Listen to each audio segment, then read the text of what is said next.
Todos.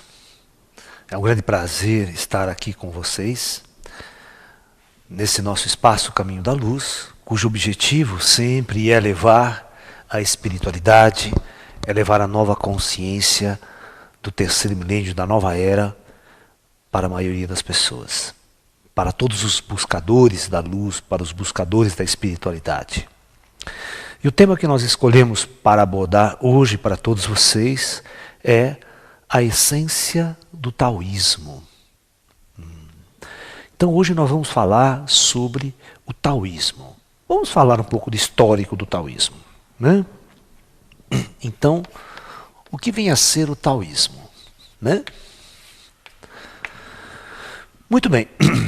Na verdade, o taoísmo é originário da China, né? É o pensamento filosófico chinês que possui cerca de 5.000 anos de história. Ok? Um dos primeiros tratados taoístas, que vai falar sobre o Yin e o Yang, vocês podem conhecer melhor essa introdução assistindo o meu vídeo sobre o I Ching, né? É exatamente o primeiro tratado chinês, se chama I Ching, um livro que vai abordar sobre as questões de como o curso da história, como tudo flui no universo.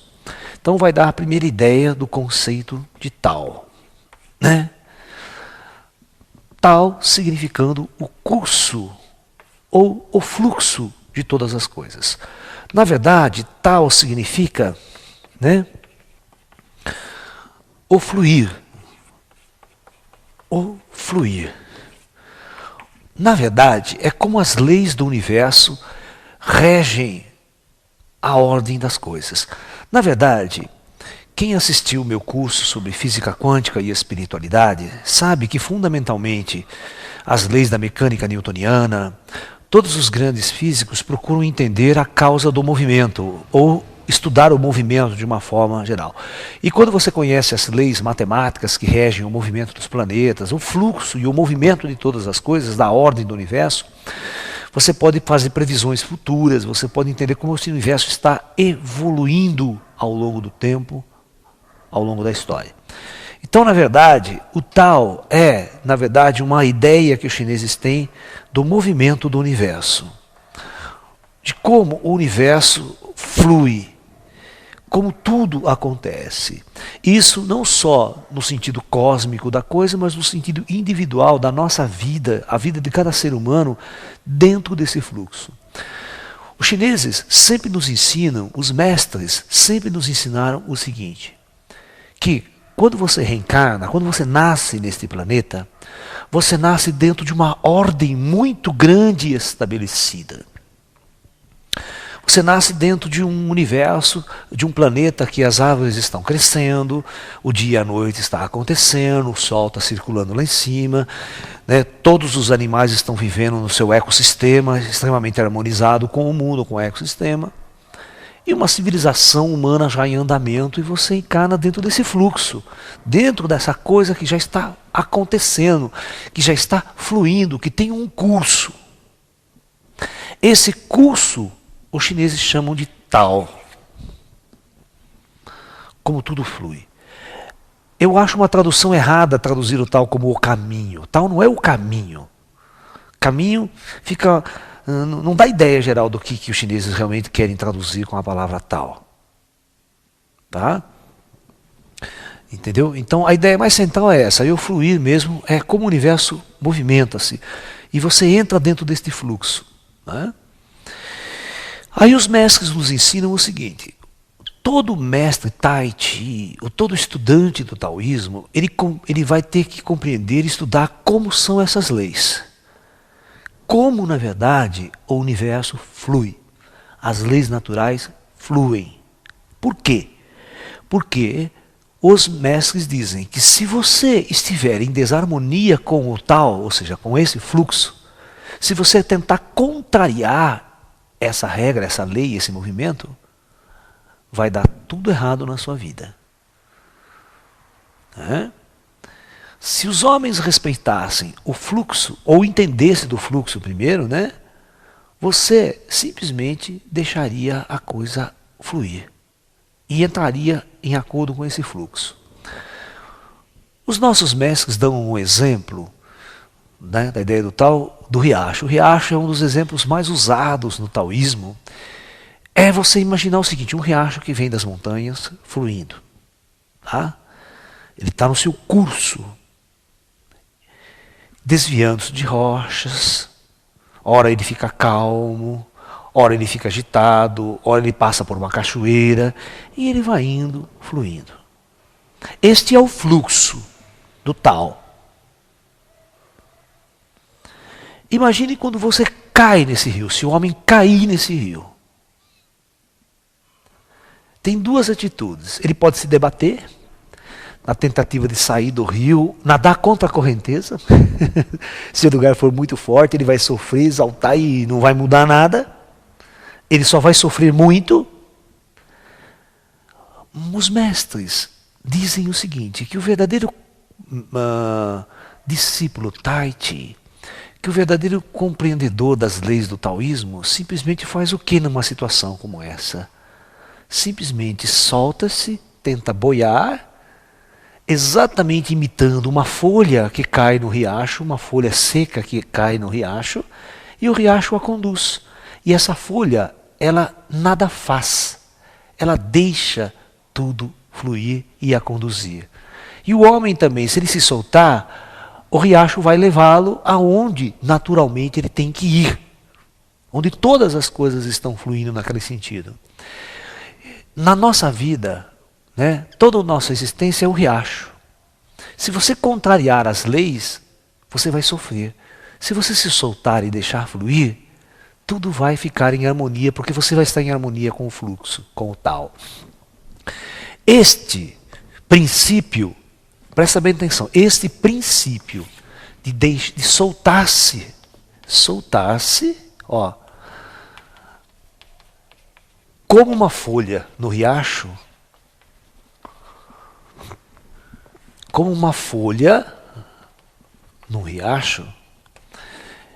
esse princípio básico e fundamental do taoísta se chama Wu Wei. A tradução de Wu Wei, a palavra Wu Wei, significa agir pelo não agir. Então, olha, agir pelo não agir. Vamos tentar entender esse princípio fundamental do ensinamento taoísta para a gente entender essa ideia do fluxo. Muito bem. Se o universo todo está fluindo numa direção, tudo está conduzindo, como se fosse um riacho que desce numa direção, e você necessariamente vai cair, vai entrar nesse riacho, o mais inteligente não é querer mudar o riacho, querer contrariar o riacho, ou ir contra esse fluxo do riacho. Os nossos mestres dizem que o mais sensato é você não fazer nada. Não faça nada. Quanto menos você fazer, menos você perturba a ordem natural das coisas e mais você simplesmente observa, você simplesmente se solta, relaxa e deixa que a natureza te conduz aonde você tem que realmente ir. Nós nascemos, estamos crescendo. Veja que você está crescendo, você está amadurecendo e às vezes está envelhecendo e você não pode fazer nada contra isso. Você tem que deixar tudo isso acontecer, isso é natural. Esse é o fluxo. Ruim as pessoas que não querem envelhecer, começam a fazer 1000 plásticas, 1000 isso, 1000 aquilo, estica aqui, fica horrível, aquelas veias horrível, né, esticada contra ela, porque simplesmente está contra o fluxo, porque ela não quer envelhecer, ela não quer partir, porque partir desse planeta é tão natural quanto nascer. Né? Você tem que deixar acontecer, deixar tudo se manifestar. Quanto mais solto você está, mais tranquilo, mais as forças cósmicas do universo, os nossos mentores espirituais podem atuar em nossas vidas. Porque naturalmente tudo vai fluir na direção certa. Quando a gente quer realizar as coisas, fazer muita coisa, a gente acaba contrariando o fluxo. Né? Por exemplo, quando a gente construiu uma cidade como São Paulo, o homem começou a viver de uma forma completamente em desarmonia com esse fluxo. em desequilíbrio profundo com a natureza, vivendo, poluindo os rios, poluindo o ar, poluindo toda a natureza. E isso fez um meio ambiente altamente destrutivo, hoje o aquecimento global. Então, por quê? Porque nós somos, é fruto de uma humanidade em completa desarmonia com o curso. O mundo e o planeta e a ecologia quer fluir de um jeito, e o homem quer conduzir o planeta de um outro jeito, quer fazer do seu modo, do seu jeito, do jeito que ele acha que tem que ser, sem respeitar de forma nenhuma o fluxo natural, sem conhecer o Tao. Então os chineses acham que, na verdade, toda a nossa existência tem que ser conduzida pelo Tao. Olha, o Tao é que vai conduzir a nossa vida. Né? E deixar-se conduzir pelo Tao, olha, deixar-se conduzir pelo Tao se chama Wu Wei. Esse é um dos princípios no Ocidente mais incompreendido. Porque as pessoas sempre querem estar no comando. Elas acham que comandam as suas vidas. Elas acham que estão no controle de suas vidas. Mas na verdade não está. Ninguém está no controle de nada. Ninguém está em controle do planeta. O planeta está girando. Todos os dias rodando em torno do Sol. O homem não tem controle disso. Isso é o tal da história. Você não tem controle sobre essa ordem natural. Né? Portanto, quando a gente vai praticar Tai Chi Chuan, quando a gente começa a treinar e a ouvir os grandes mestres taoístas que nos ensinam, eles dizem que a gente tem que compreender como estão acontecendo as coisas no universo, como o universo está fluindo, como as 4 estações estão fluindo na natureza. Se você notar, as plantas, os animais, eles seguem em harmonia profunda com o fluxo da natureza, do Tao. Você vê, no inverno as folhas caem, no outono, né? Na primavera vêm as flores, no outono vêm os frutos, ok? E a planta, a natureza, os animais vão se acasalar na época certa, eles não vão se acasalar no inverno, nas neves, eles esperam a época certa, o momento certo para estar em harmonia com o fluxo. Porque eles estão conectados com as leis fundamentais da natureza. E os nossos mestres dizem que quando nós nos conectamos com essa lei maior, com os fluxos da natureza, nós vamos estar em harmonia. Estando em harmonia, nós vamos estar em saúde. Saúde e equilíbrio nos traz harmonia com o Tao. E se você estiver em desarmonia, esquecer que existe isso e for viver do seu jeito, à sua maneira, dentro das grandes cidades, viver uma outra realidade, você vai construir uma sociedade completamente doente, decadente, em todos os sentidos. Vide os grandes conflitos planetários, os conflitos sociais, as grandes guerras mundiais, e o perigo de nós destruirmos o planeta ecologicamente, né? E também destruirmos o planeta num conflito nuclear sem precedentes. Tudo isso porque o homem desencontrou-se. E o interessante é que os grandes filósofos, Lao Tzu, por exemplo, fala dessa desarmonia com o fluxo há 600 anos antes de Cristo. É exatamente isso que eu vou falar para vocês. No século 6 antes de Cristo, né, um grande mestre, um grande filósofo taoísta chamado Lao Tse, né? Muitos escrevem diferente. Esse Lao Tse aqui, tem um que escreve Lao Tzu, tá? Porque o chinês, ele tem uma pronúncia mais ou menos assim, Lao Tse. Dependendo da região, ele fala Lao Tse, Lao Tse. Então, é difícil no português você usar a palavra certa para traduzir esse som, tá? Mas a tradução, né, Lao Tse significa jovem sábio, né? Ou homem sábio, essa coisa toda. Então, isso e a gente não tem ideia de quem talvez seja esse homem em termos de história, né? Ele trabalhava na biblioteca, ele era um bibliotecário no reino e tal, e no final de sua vida foi um grande intelectual, e no final da sua vida ele abandona toda essa vida no palácio junto ao rei naquela época, né? E vai buscar meditação nas montanhas. Conta a lenda que esse homem ao passar numa fronteira naquela época existia, tinha que existir um pagamento para entrar e sair, né? Como pagar pedágio hoje aqui nas rodovias. E a história conta que ele não tinha absolutamente um tostão no bolso, ele não tinha mais dinheiro. Ele não tinha nada de valor para deixar, porque ele foi assim só, né? Para se isolar nas montanhas. Ser um eremita, né? Porque depois dessa história nunca mais ninguém ouviu falar de Lao Tzu, né? Aí o cara da qual não pode passar sem pagar as taxas, o guarda da fronteira. Então conta a história que ele se acomodou ali e durante 3 dias ele passou escrevendo o Tao Te Ching. Ele passou escrevendo um clássico da literatura chinesa que é o Tao Te Ching, né? Alguns traduzem assim, ó, o livro do caminho celestial. Ou o livro do caminho perfeito, alguns traduzem assim, sabe? Ou simplesmente o livro que fala sobre o tal, sobre o fluxo, sobre o curso, sobre essa lei que nós estamos discutindo aqui. Né? Então Lao Tzu vive no século VI, né? No século VI AC, antes de Cristo. E esse Tao Te Ching é um livro que contém 81 textos, 81 poemas, versando sobre os aspectos fundamentais do taoísmo. Né? E é muito interessante, graças a Deus, que ele escreveu isso, né? Porque os poucos tratados taoístas que nós temos, porque o taoísta não gosta de falar muito, não gosta de escrever muito em palavras, é bem o Zen, né? Bem o fundamento do Zen. Mas esse texto é considerado um dos livros mais sagrados da China. Não no sentido religioso da história, porque nós vamos já entender a coisa que o taoísmo não é religião, do ponto de vista clássico, né? Ou seja, ele é um processo filosófico, tá?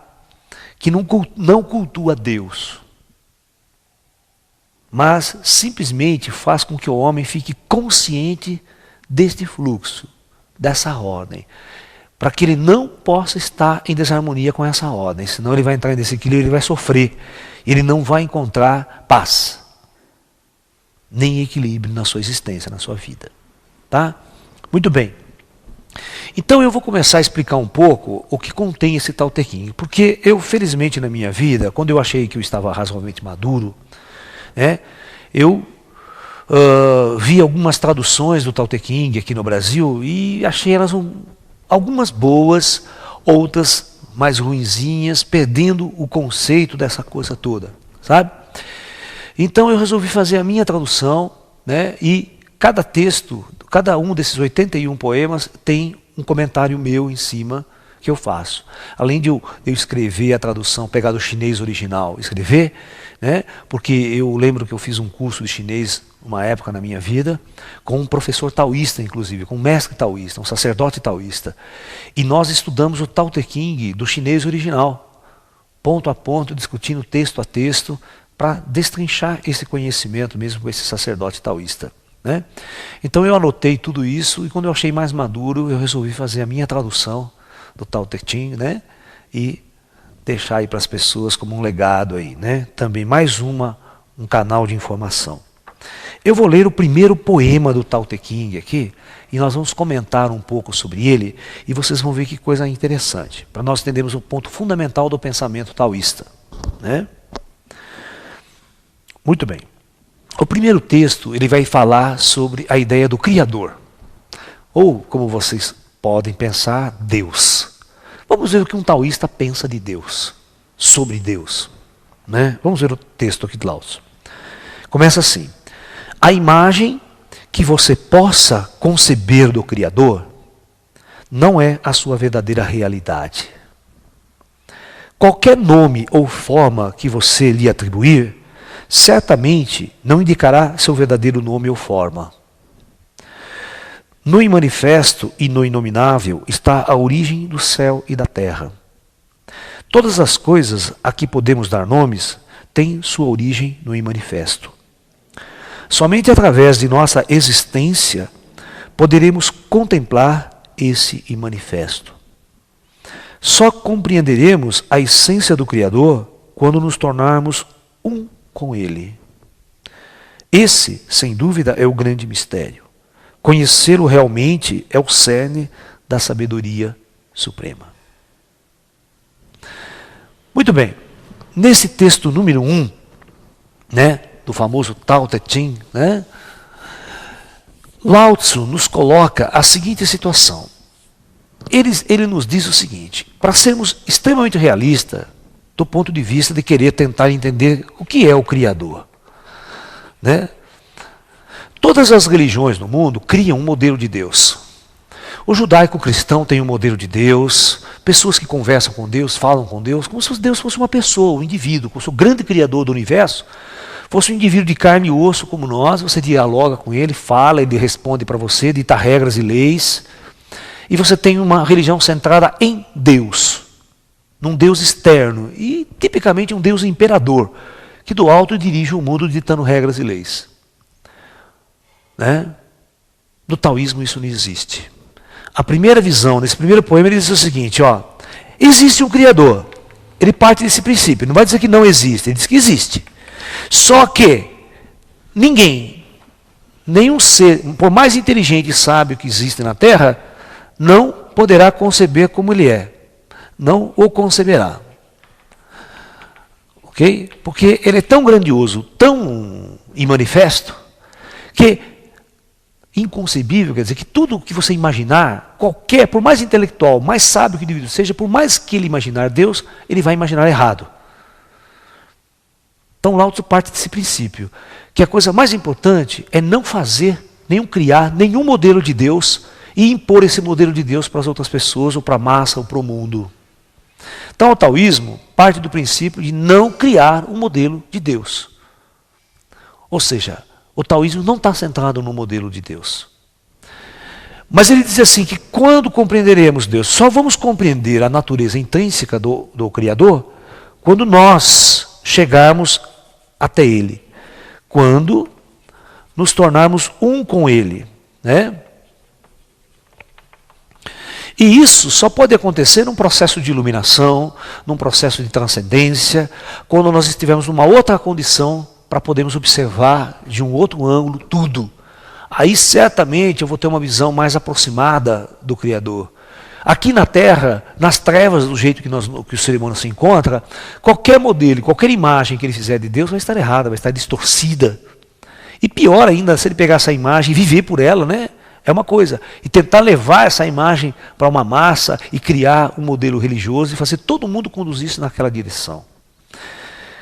Os taoístas não são assim. Os taoístas preferem simplesmente deixar que a vida o conduza a um estado cada vez mais de compreensão, cada vez mais de transcendência, sem criar nenhum modelo do Criador. Então, é muito interessante o taoísmo, porque se não há um modelo de Deus, também não há um modelo do diabo, ou do demônio, né? Como vocês queiram.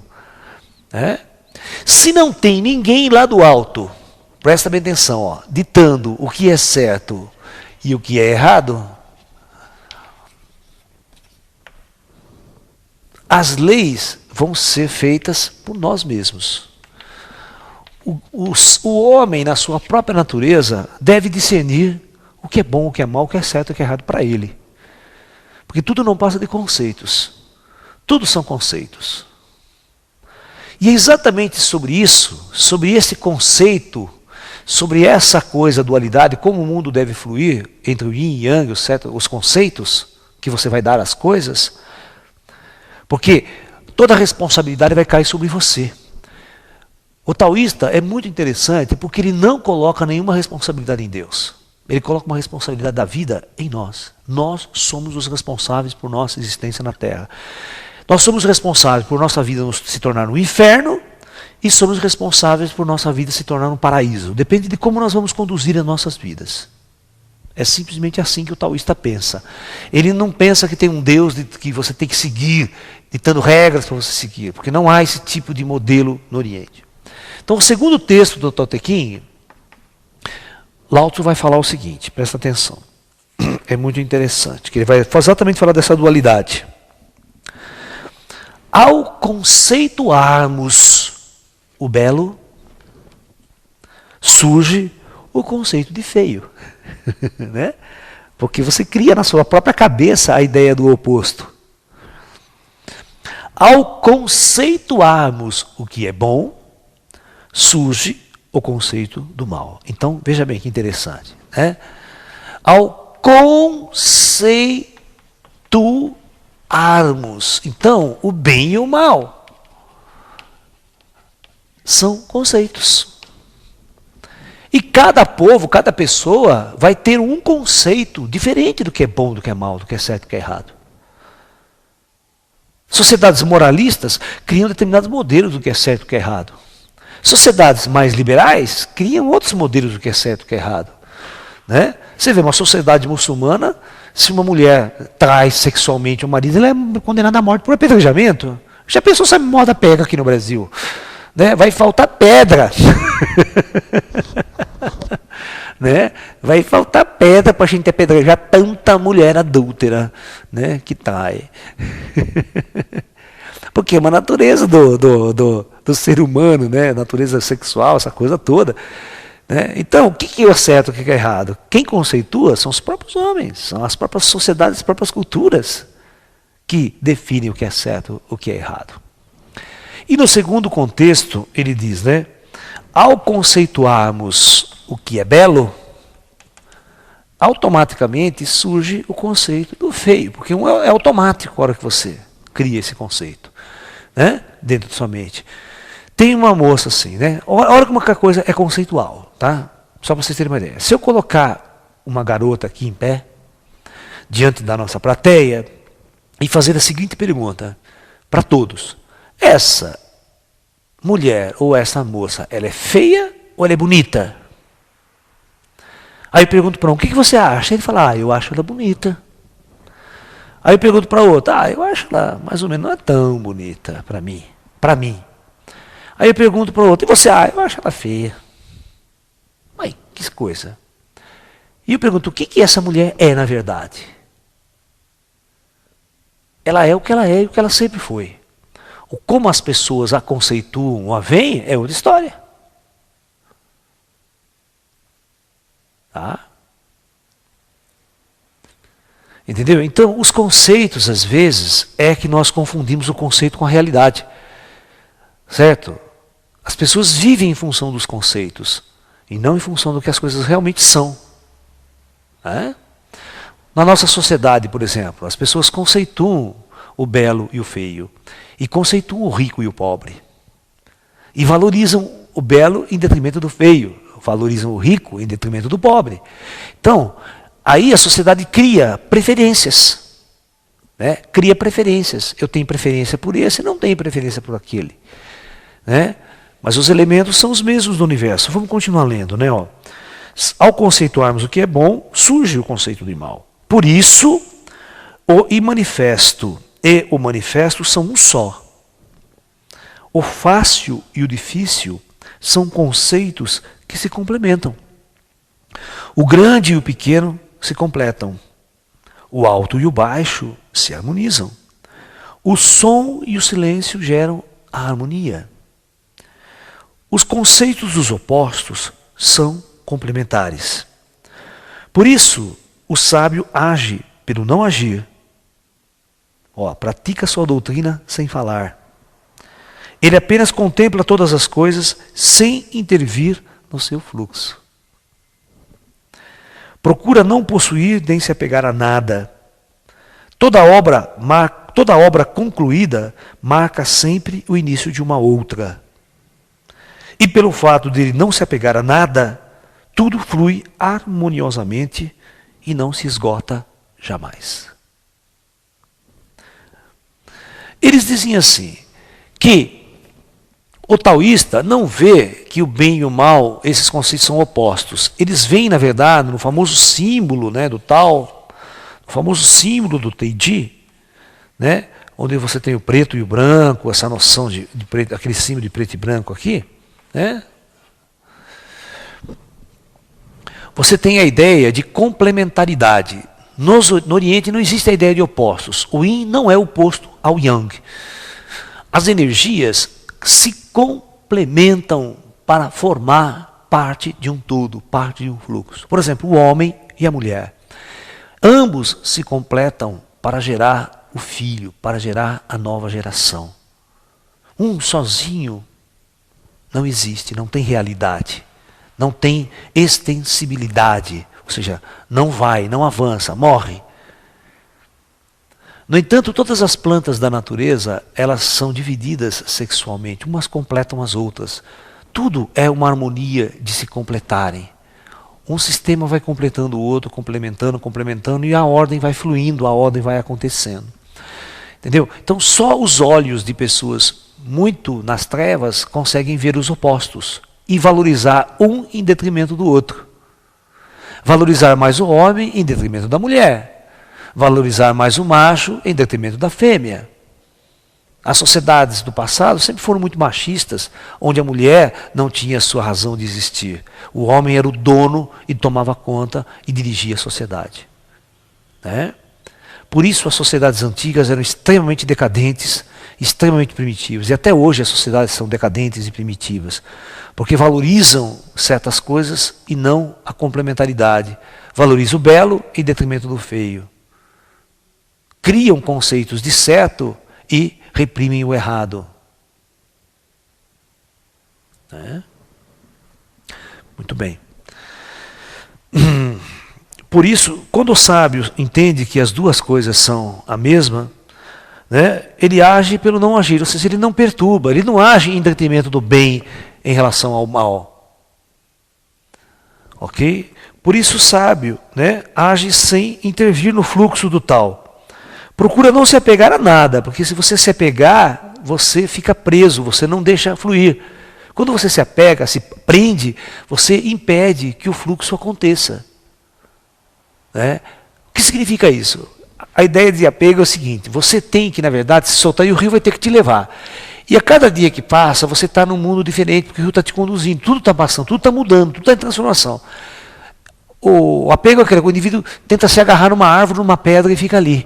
A água batendo, empurrando, e ele preso, amarrado, segurando aquele tempo, aquela situação, aquela condição. E não se solta. E é um esforço muito grande esse apego. Há muito sofrimento nesse apego. Porque tudo está fluindo, tudo está se transformando, as coisas estão mudando. Né? E ele não está permitindo essa transformação. Ele está apegado, preso, amarrado, parado. Muito bem. Eu vou contar uma história para vocês, dessa história do bem e do mal, sobre o conceito de certo e de errado, de bem e de mal, para os taoístas e para o mundo comum. Essa história é muito engraçada e envolve um outro filósofo taoísta chamado Xuanzi. Xuanzi, que viveu no século IV antes de Cristo, uns 200 anos depois de Lao Tzu. Xuanzi, no seu reino, na sua província, que tinha um reinado, que naquela época a China não era imperialista ainda, o império chinês não tinha se desenvolvido.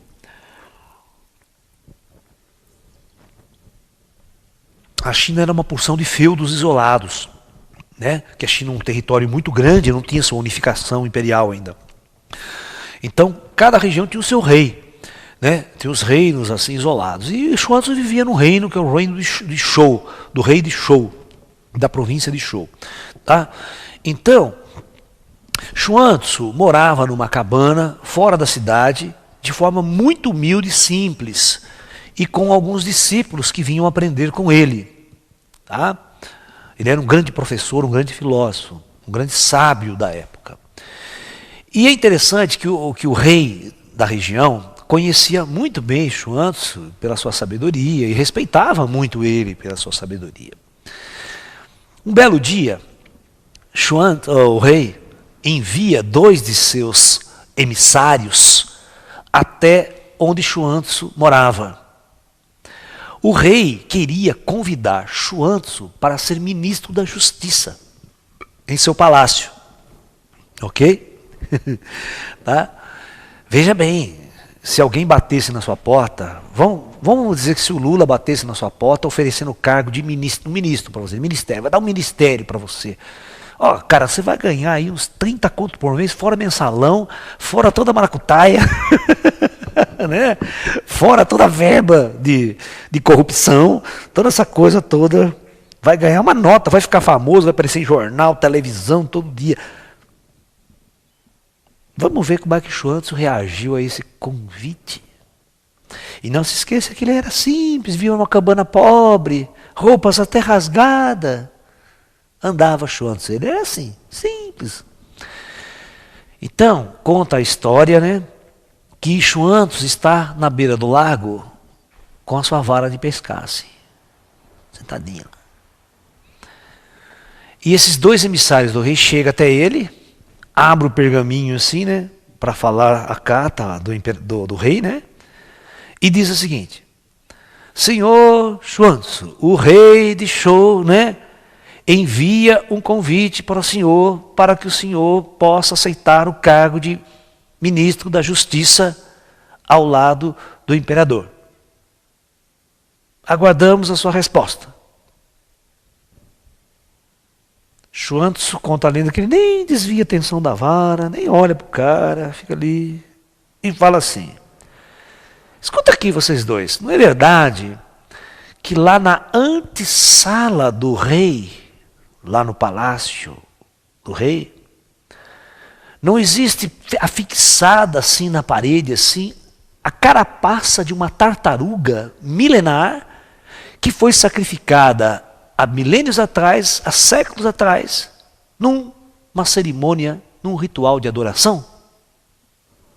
Os caras, não, tem sim, tem lá a carapaça sim, tá? Eu vou perguntar para vocês dois. Se fosse dado a escolher aquela tartaruga, ela teria preferido ser sacrificada num ritual de adoração ou preferiria continuar arrastando sua cauda na lama dos pântanos? Um olha para a cara do outro e fala: eu acho que ela teria preferido continuar arrastando sua cauda na lama dos pântanos. A tartaruga com o saco cheio de ser sacrificada para ser adorada, né? No ritual. O que ela quer é seguir a natureza de tartaruga, é continuar vivendo no pântano do jeito que ela sempre viveu. Se ela for retirada dali para colocar num palácio, você acha que ela está aí? Ela vai ser sacrificada, morta. Por quê? Porque ela ia sair do seu curso, ia sair do seu tal. Quando Schwantz responde ao rei: eu prefiro continuar arrastando a minha cauda na lama dos pântanos, significa o seguinte: que se ele aceita o cargo, ele vai ter que sair daquele jeito natural de ser, daquela ordem, daquele fluxo do tal que ele está vivendo em harmonia com a natureza, vai entrar no palácio, vestir uma puta roupa, de uma puta fantasia, de tudo aquilo que ele não é, certo? E certamente sua vida vai estar sacrificada, o seu tal vai estar sacrificado. Porque ele vai viver dentro de um modelo, vai vestir uma máscara, vestir uma roupa, vestir tudo aquilo que ele não é, se comportar de um jeito que ele não é. Então, em função disso, Schwantz não aceita o convite. Perfeito? Porque ele entende essa ideia do tal. Mas vamos mais longe. Os emissários vão embora, vão até o rei. E o rei fica inconformado que Schwantz não aceitou o cargo de primeiro-ministro. Né? O rei fica indignado e manda de novo os emissários dizendo assim, que ele está, como ele é o rei, ele obriga Schwantz a aceitar o cargo, porque Schwantz é um homem muito sábio e certamente faria justiça em seu reino. Né? E ele ordena que Schwantz, aí ele fala assim para os emissários: olha, você vai e volta lá para o rei, você fala o seguinte, que os meus princípios de vida e filosóficos são completamente diferentes dos princípios do rei. E certamente não vai dar certo eu atuar como ministro da justiça. Ele vai, aí o rei fica indignado e fala assim: o negócio é o seguinte, eu sou o rei aqui e eu mando no meu reino, e eu exijo que você aceite esse cargo. Então Schwantz vai lá até o imperador, né, até o rei, e fala assim: olha, é o seguinte, eu vou aceitar com uma única condição esse cargo, somente para provar para o senhor que não vai dar certo eu ser primeiro-ministro, Porque os meus princípios são completamente diferentes dos seus. Todo mundo, não, mas... E aí tudo bem, vai lá, faz a cerimônia, né? Imposta ele no cargo de ministro da Justiça, bota aquela roupa bonita, toda aquela cerimônia pomposa. Primeiro dia de trabalho do Schwantz. Primeiro dia de trabalho do Schwantz, ele vai, o ministro da Justiça, ele vai julgar um caso. Então, manja a cena, isso aí daria até para fazer peça de teatro. O Schwantz sentado num trono lá, numa cadeira, vem os guardas imperiais trazendo um prisioneiro, todo amarrado nas costas, traz o prisioneiro e coloca ele no chão, ajoelha ele no chão, aquele método antigo, joga, o cara fica curvado lá, os negros tudo com aquelas armas, aquelas espadas aqui ao lado, né? E o cara abre o pergaminho e começa a ler o que aquele cara tinha feito. Este homem que estava ali era um velho, aparentava mais ou menos assim uns 65 anos de idade, um senhorzinho assim, tá? E aí os caras lá lê, né? Senhor, né? Morador, ou seja, empregado na casa de tal, rouba dessa casa duas peças, né? 2 peças de ouro que tinha lá enfeitando a casa do cara, 2 vasinhos, umas peças de ouro lá, né? E trazemos diante do Senhor para que o Senhor faça justiça e leia a sua sentença. O Schwantz olha para a cara do indivíduo, do velhinho, fala assim, manda ele levantar, manda levantar. Levanta e pergunta assim para ele, escuta aqui, o senhor, é verdade que o senhor realmente roubou esse negócio da casa lá do seu patrão onde o senhor trabalhava? É, eu roubei mesmo. Mas por que o senhor fez isso? Né? Ah, eu estava necessitado muito, minha família estava passando fome. E eu trabalhava de empregado há muitos anos. Né? Toda a minha vida eu dediquei de empregado para aquele senhor.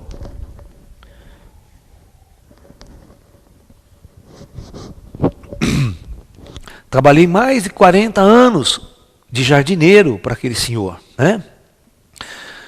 É um senhor muito rico, ele tem tantas coisas, né, que achei que não ia fazer falta para ele isso. Tá? Ah, tá bom, sua família está passando necessidade. É, minha família é muito pobre, passando necessidade, tá bom. Schwantz, manda chamar o dono da casa, eu quero saber o cara que foi roubado aí. Então, lá, passa um tempo, traz o cara lá junto. Escuta aqui, o senhor foi roubado aí por esse homem. É, eu fui roubado mesmo, ele é meu empregado civil, trabalhando, me rouba e tal. Schwantz olha para aquele, escuta aqui, o senhor é um homem muito rico, né? Ah, sim, sou um homem muito rico. O senhor tem muitas posses? Ah, nossa, eu tenho muitas posses, tem muitas terras, né? Casas, fazendas, muitas posses. Muito bem, muito bem, muito bem. Então, vou lavrar a minha sentença. Para você que roubou a casa desse senhor, eu vou dar 6 anos de prisão. E, para o dono da casa, para o senhor aqui que foi roubado, eu também decreto 6 anos de prisão. O homem ficou, mas você viu? Como? Eu fui roubado? E eu vou ser preso com a mesma sentença desse ladrão que me roubou? Como é isso? Claro. O senhor é muito rico, não é? É. Ele é muito pobre, não é? É muito pobre. Se o senhor tivesse, ao longo de toda a sua riqueza, dividido os seus bens a essas pessoas mais humildes, mais pobres, não haveria necessidade nenhuma de ele roubar você. O fato de você acumular tanta riqueza em detrimento da pobreza dessas outras pessoas fez com que você criasse um ladrão. Então você é tão responsável pelo roubo quanto a própria pessoa que o roubou. Portanto, na minha visão de justiça, ambos são culpados. E quanto mais rico for a pessoa, quanto mais posse ela acumular em detrimento do outro, minha sentença será maior. O homem ficou uma arara, né? Não deu outra, ele saiu dali, foi diretamente reclamar com o rei, que ele era muito amigo do rei. né? E falou, o rei falou, eu não posso fazer nada, eu impostei ele como ministro da justiça, ele que vai ter que fazer a justiça agora. Mas rei, presta atenção, ele falou o seguinte, ele me condenou sobre o que eu sou rico, e disse que quanto mais rico for a pessoa, né, maior será a sentença dele. Imagine, rei, quando alguém roubar o senhor, né, que o senhor é o mais rico do palácio, que sentença que ele vai dar para o senhor? E o rei coçou a cabeça, falei, é mesmo, é verdade, não? Aí ele foi lá falar com o Chuanço, né? E o Chuanço falou assim, meu rei, eu não falei para o senhor que os nossos princípios eram muito diferentes e que não ia dar certo eu participar desse cargo? Se o senhor quiser que eu participe desse cargo, as regras vão ser essas, eu vou julgar do meu jeito.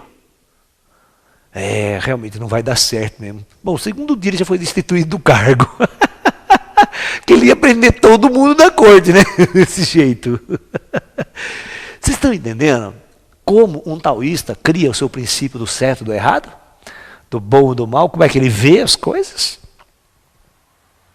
Numa sociedade capitalista, onde milhões acumulam, um banco acumula milhões, ele vai gerar, né, a ganância, vai gerar o ódio daqueles que não, nada têm para ir roubar, para ir criar. Né? O que é uma guerra civil? O que é uma revolução? Né?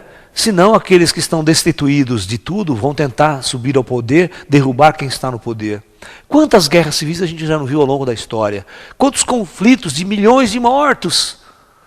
Né? A própria Revolução Bolchevista na União Soviética Comunista, a Revolução da Independência dos Estados Unidos, Independência do Brasil, todo lugar é um banho de sangue, é uma carnificina, para que cada indivíduo imponha os seus conceitos, imponha o seu desejo de estar no controle, o seu desejo de estar no poder das leis, de criar as suas próprias leis, suas regras.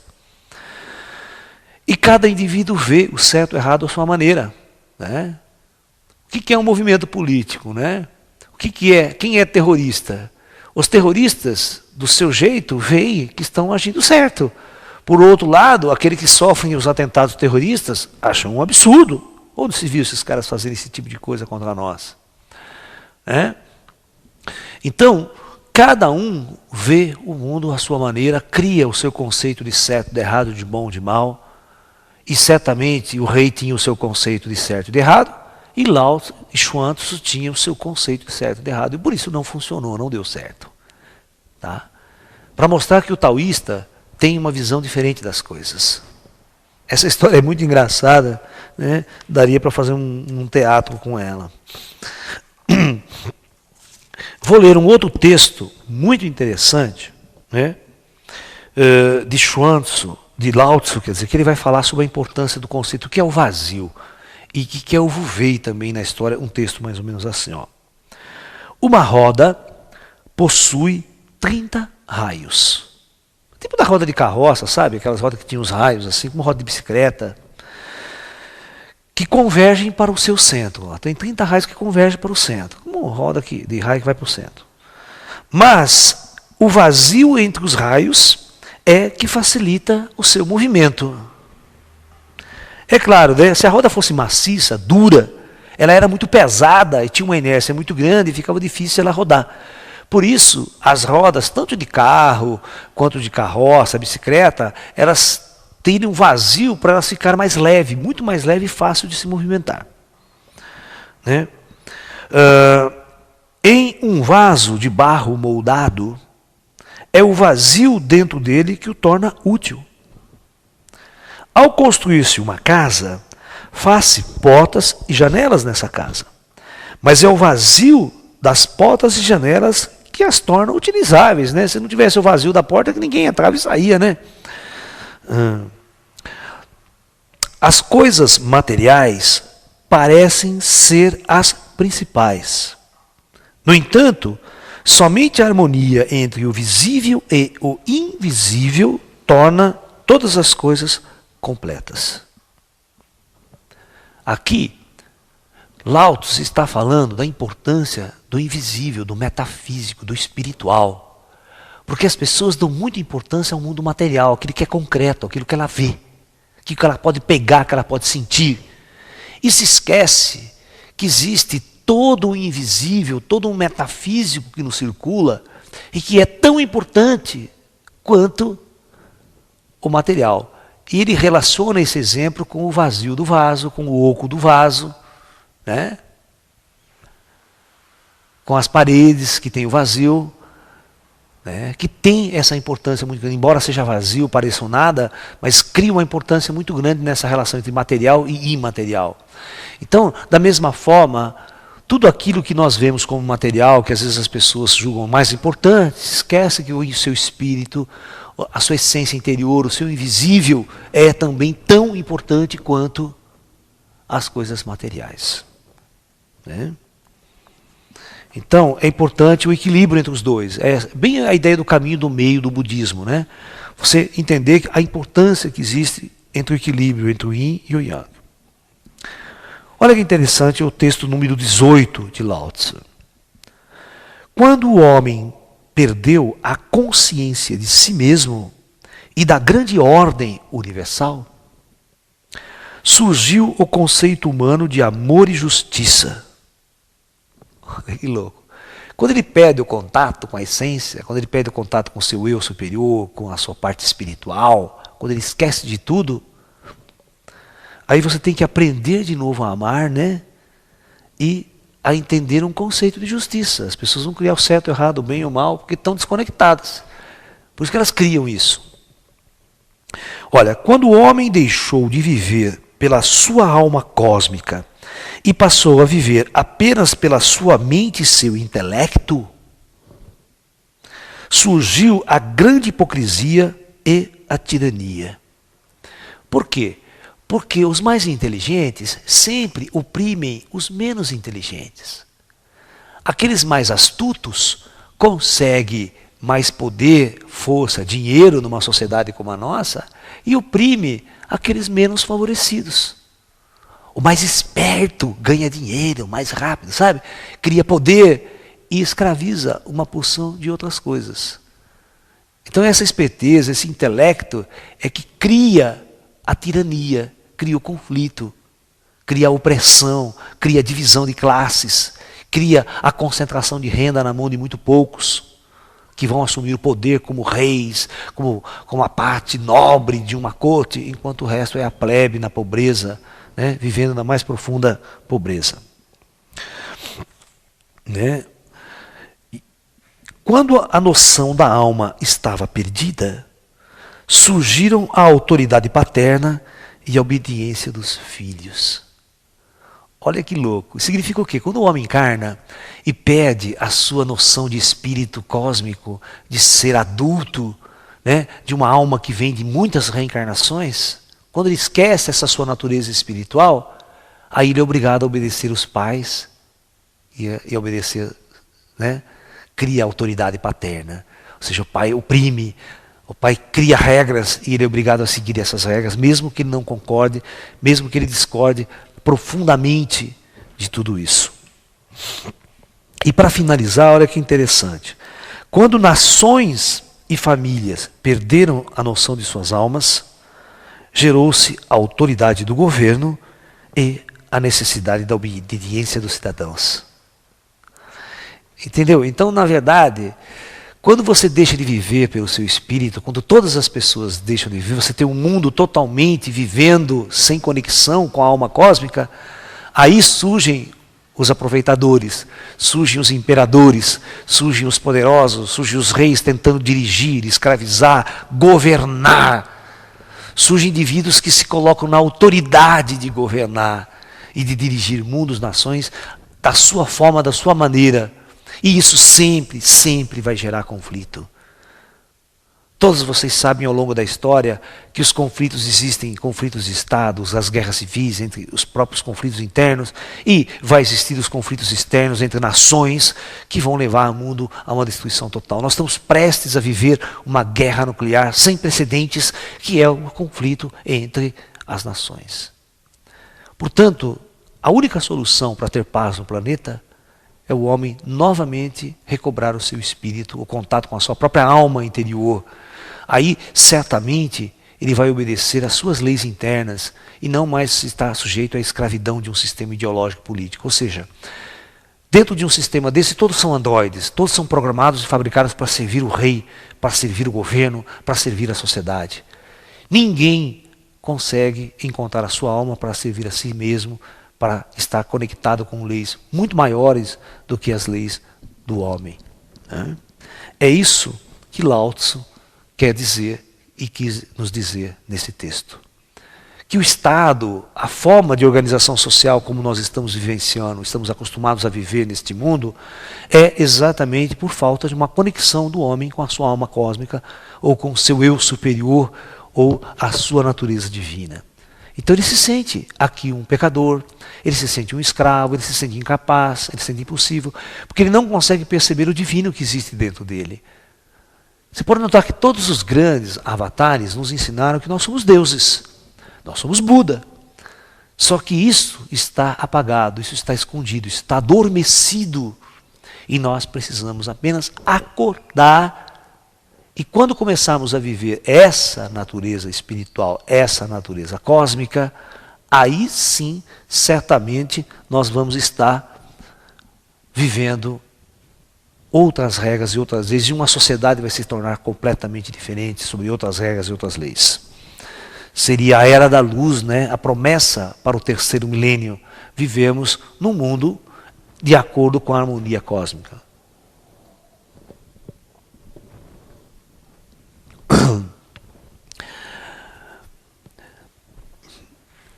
Xuan-Tzu estava em seu leito de morte, né? E os discípulos se reuniram em volta dele e disseram assim: mestre, pretendemos fazer um enterro bastante suntuoso, né, na sua morte. Mestre, olha, mas para quê? Para que você vai fazer esse enterro suntuoso para mim? Não, eu quero que você me atire aí na floresta. Joga o meu corpo na floresta para os lobos comerem. Os discípulos, mas não, mestre, onde se viu, jamais cometeríamos essa indignidade com o senhor? De jeito nenhum. Você acha que nós vamos atirar o senhor aos lobos? Não, nós vamos fazer um enterro bonitinho, um caixão bonitinho, vamos enterrar o senhor. Ele ria. Mas que imparcialidade, ele falava assim, né? Que imparcialidade as suas. Vocês vão me poupar dos bichos de cima da terra para me entregar aos bichos debaixo da terra? Que imparcialidade é essa? Né? Ele ria. Depois que você está morto, tanto faz, né? Quem é que vai te comer? Se é os bichos de baixo ou os bichos de cima, tanto faz, pode jogar aí, deixa. Né? Sabe que é um costume no Tibete, lá nas montanhas tibetanas, nos altos das rochas das montanhas, o povo que vivia lá e as pessoas que viviam lá, não era nem monge, nada, era o povo em si. Lá tinha um problema, não tinha solo, era muito rocha. Se você cavasse 30 centímetros de chão, já tinha pedra, rocha. Tá? E tinha um detalhe, não tinha muita madeira, porque lá não tem muita região. Calor, né, você acender um fogo, porque lá é muito frio. Então, a madeira é uma coisa de ouro. Então, quando as pessoas morriam, primeiro, eles não podiam enterrar, porque não dá para fazer buraco. Certo? E para queimar também, ia gastar muito dinheiro, muita madeira que eles precisavam usar para aquecer suas casas, para fazer suas comidas, aquelas coisas mais. Então, sabe o que eles faziam? É costume pegar o corpo e deixar o corpo sobre um altarzinho de pedra para os abutres virem comer. Isso é muito normal lá. Isso é muito normal. Assim serve para alguma coisa o corpo da pessoa. Alguém vai comer o bicho, porque não adianta, se você enterrar, o bicho vai comer do mesmo jeito. Certo? E se você largar, os bichos vão comer, a natureza tem o seu ciclo, né? Quando as pessoas morrem, os animais carnívoros vão lá se aproveitar, vão comer aquilo, vão se alimentar e vão estar tudo muito bem, tudo certo, graças a Deus. Né? E aí a natureza se decompõe e aquilo vai embora como uma ordem natural das coisas. Né? O homem cria rituais tolos, né? Valores tolos para uma carcaça já adormecida. E Xuan-Tzu sacava isso, né? Ria pra caramba dessas situações.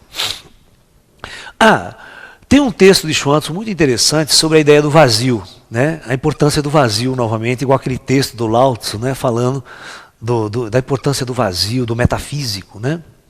Então ele conta a história assim.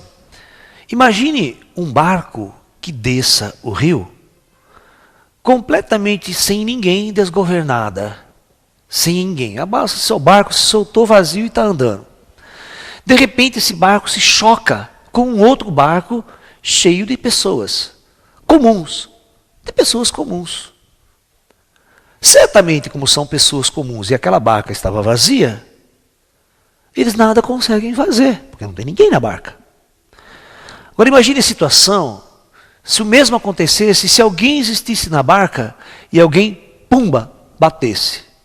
Ia dar uma puta de uma encrenca, né? O barqueiro, seu merda, seu corno, não se viu, não olha por onde anda, tal. É igual quando alguém bate no teu carro, né? Já viu quando alguém na esquina vai lá e pumba, bate no teu carro? Agora você imagina se um carro sem ninguém vem descendo e pumba, bate no teu carro. Você já vai sair para quebrar o pau, não vai? Seu filho é da porra, a hora que você olha, não tem ninguém no carro. Você fala, vou xingar quem? Está vazio. Mas se tiver alguém no carro, você vai encher de injúria, vai xingar, vai dar um puta, não quebra pau, o conflito está estabelecido. Então esse exemplo, Schwantz diz o seguinte: como que alguém pode entrar em conflito com o vazio? Então ele ensina, seja vazio você, vazio de julgamento, vazio de ideias, vazio de conceitos, porque ninguém pode te agredir. E você vai passar por esse mundo sem estabelecer conflitos. A ideia do vazio tem uma importância muito grande no taoísmo. Né? Esse vazio que tudo preenche.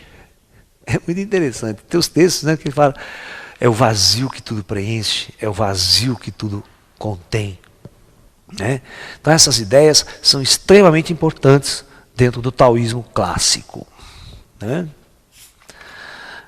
Tem uma história, outra história bastante interessante dentro do taoísmo clássico, que é a história, né, do sonho, o famoso sonho de Chuang-Tzu. Até o Raul Seixas fez uma música com esse poema, né? O sábio chinês. Então, né? A história é mais ou menos a seguinte: certo dia, Chuang-Tzu acorda muito assustado e confuso, porque tinha sonhado durante a noite que era uma borboleta a voar pelo campo, de flor em flor. E acordou muito assustado porque não tinha certeza da realidade das coisas. Ele não tinha certeza se era Chuang-Tzu que tinha sonhado ser uma borboleta ou se era uma borboleta que estava sonhando ser Chuang-Tzu. Né? Qual é a verdadeira realidade? Nós discutimos muito essa ideia de realidade no nosso curso de física quântica, né? Na nossa própria palestra de física quântica, no nosso curso de física quântica, onde existe uma discussão muito grande de que a consciência cria a realidade. Nós participamos da realidade. Nós criamos um fluxo no universo a partir da nossa vontade. É muito interessante analisar essa visão taoísta do Tao, que é o curso de todas as coisas, e até que ponto a consciência do ser humano cria uma ordem, cria um fluxo, cria uma realidade. Ou se existe uma realidade pronta que está sempre definindo e criando uma ordem. Né? E a partir dessa discussão, os físicos estão chegando à conclusão, principalmente, né, os fundadores dessas ideias, de que existe uma consciência cósmica, necessariamente tem que existir uma consciência cósmica na qual nós estamos conectados, e que essa consciência cósmica, ou Deus, como você queira pensar, né, ela que cria a ideia dessa ordem, ela cria o colapso da função de onda, como a gente diz lá, e o universo estabelece uma realidade, uma ordem na qual as coisas fluem, o curso nas qual as coisas estão andando. Ou seja, cria um processo real. Né? Mas não é a consciência individual do observador que cria essa realidade, sim uma consciência do observador conectada a uma consciência cósmica. Que não dá para imaginar uma realidade individual de cada um criando. Isso aí não tem lógica. Mas, né, porque o universo está existindo, ele acontece muito antes de eu existir aqui na Terra. A Terra já existia, tudo acontecia. Então existe uma ordem maior na qual nós estamos conectados e que cria e gera toda uma nova realidade, uma ordem natural das coisas. E Schwantz, né, nessa questão, estava igual a ideia do filme Matrix, né? O filme Matrix tem aquela ideia que o indivíduo vive numa sociedade normal, parece que está tudo bonito, bem, de repente ele acorda e percebe que tudo é um sonho, né? Tudo é algo virtual, que na verdade está conectado com uma máquina lá, e o mundo foi dominado pelos computadores, pela máquina, aquela coisa toda, né? Por isso eu sempre pergunto, o que é real, né? Nessa nossa existência. Será que a morte não é acordar de um sonho? Você já pensou nisso? Você já fez essa pergunta para você? Os indianos têm um discurso muito interessante e falam que a vida é maia, que tudo é uma grande ilusão. Será que aquilo que nós achamos tão concreto, tão real hoje para a nossa mente, para a nossa existência, será que quando acontecer a morte nós não acordamos em uma outra realidade? E vamos perceber que tudo não passou de um sonho, de uma imaginação, de uma ideia? O que é realidade? É muito confuso. Talvez a vida toda seja para nós um grande sonho.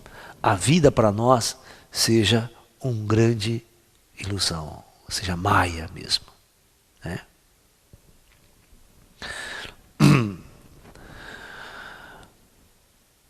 Eu tive muitos exemplos na minha vida dessa história do tal. Os mestres espirituais que nos acompanham em nossa casa dão-nos muitas lições, dão-nos muitos ensinamentos. E um dos ensinamentos que eles mais utilizam para nos mostrar esta ideia do tal é o riacho, né?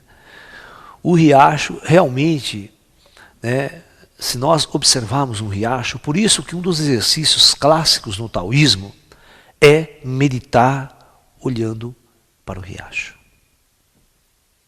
É sentar-se na beira de um riacho, né, e ficar olhando o fluxo das águas e tentar entender qual o sentido, de onde ele vem e para onde ele vai. Uma vez o nosso mestre nos reuniu, né, espiritual, e conversando conosco, ele nos fez as seguintes perguntas. De onde vem o vento e para onde vai o vento? E simplesmente falou assim, vocês pensem na próxima semana, no próximo encontro, vocês me respondam, tá? E nós ficamos pensando a semana inteira, esse treco, né? Querendo saber o que ele queria fazer com aquela pergunta para nós. Aí chegando nesse novo encontro com ele, os discípulos reunidos começam a dar suas respostas. Ele só ouve. Nós pensamos que ele ia responder a questão. Não, ele fez uma outra. Ele fez a seguinte pergunta. Agora, essa semana, vocês vão meditar sobre de onde vem o tempo e para onde vai o tempo.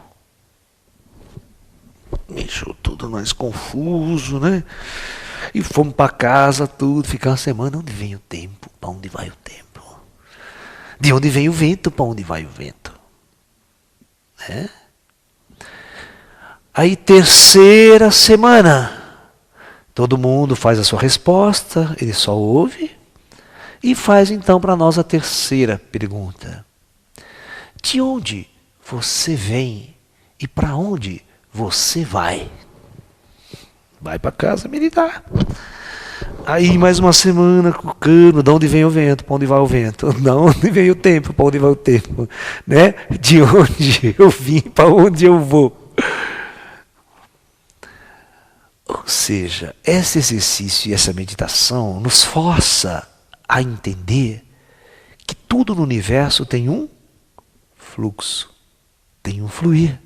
Você observa e tudo está fluindo, né? Eu também estou passando. A ideia de que tudo está passando, tudo está em movimento, tudo está em constante transformação. A ideia central do taoísmo é que nada é fixo, nada é eterno. Tudo está em constante movimento e tudo está em constante transformação. E você precisa aceitar essa transformação. Essa é a ideia do I Ching, o livro das mutações. Tudo está mudando constantemente. Um dos exemplos clássicos é, ninguém consegue entrar no mesmo rio duas vezes. Por que não? Porque Quando você entra no rio, hoje é uma água, ela está corrente, o rio é corrente. Amanhã, ou 10 minutos depois, logo que você entrar, o rio não é o mesmo. Toda a água mudou, todo o fluxo mudou, é uma outra. Então, a cada segundo que passa, tudo se transformou, tudo mudou. Todas as células, quantas células do seu corpo não morrem de um dia para outro? Tem pessoas que dizem, né, que praticamente em um mês, né, 90% de nossas células materiais morrem e são trocadas por outras. Né? Você está entendendo? Nós estamos nascendo a cada dia, nosso corpo está renascendo a cada dia. Só tem algumas células no nosso corpo que não morrem, ou se morrer dançou e que não é substituída. São células nervosas, tem algumas coisas, células do cérebro, neurônio que não se recuperam. É aquela. Se morrer, já era. Mas muitas outras células se renovam constantemente. Elas nascem, crescem, morrem, nascem, crescem, morrem e vão reproduzindo-se. Né? E a coisa funciona assim. Então, a ideia taoísta de que nós temos que aceitar a transformação e entendemos que a nossa existência nesse mundo é uma passagem. Nós estamos de passagem, hoje estamos numa situação, amanhã vamos estar em outra, depois vamos estar em outra, e vai chegar um momento que nós vamos abandonar esse planeta, essa condição, essa encarnação. Isso é natural. Nós temos que aprender a compreender isso e aceitar isso e deixar isso acontecer, não lutar contra. Então, esta é a grande ordem do taoísmo. O taoísmo é uma filosofia muito profunda, gente, muito bela. Eu aconselho vocês a começar a estudar 2 livros clássicos para entender o taoísmo. Né? Estudem o I Ching, o primeiro livro, dá uma lida, dá uma tentada entender. Depois vocês vão estudar Lao Tzu, o Tao Te Ching. Procure uma versão que mais agrada a vocês. Se vocês quiserem adquirir a minha, vai fundo. Né? Eu aconselho. E o livro do Chuang-Tzu, do filósofo Chuang-Tzu, que você vai encontrar muitos textos dele por aí, né? Do grande mestre Chuang-Tzu. Ok? E assim que você se interessar por tal, você vai encontrar muitos outros textos, muitos outros livros taoístas, professores mais modernos, que escrevem livros sobre taoísmo também. Tá? E taoísmo é uma prática, uma vivência. Nas artes marciais, nas artes orientais, né, no Tai Chi Chuan, né, no Kung Fu, nós vivemos profundamente esses ensinamentos. Ao estudarmos medicina chinesa, acupuntura, ervas, todas as regras estão baseadas nos conceitos taoístas, né, nos princípios fundamentais da visão taoísta de mundo. Tá? É muito interessante entender e compreender os velhos sábios taoístas, os velhos sábios chineses, dos grandes mestres dos mosteiros, que eles têm muita coisa para nos ensinar, muita coisa. E nós, ocidentais, muita coisa para aprender. Muita coisa para aprender mesmo com esses sábios, com esses homens de grandes tempos, de grandes eras lá atrás, que viveram uma época tão difícil da história da humanidade, né? E que conseguiram assim mesmo transcender, iluminar e compreender coisas que hoje nós não entendemos. Ok?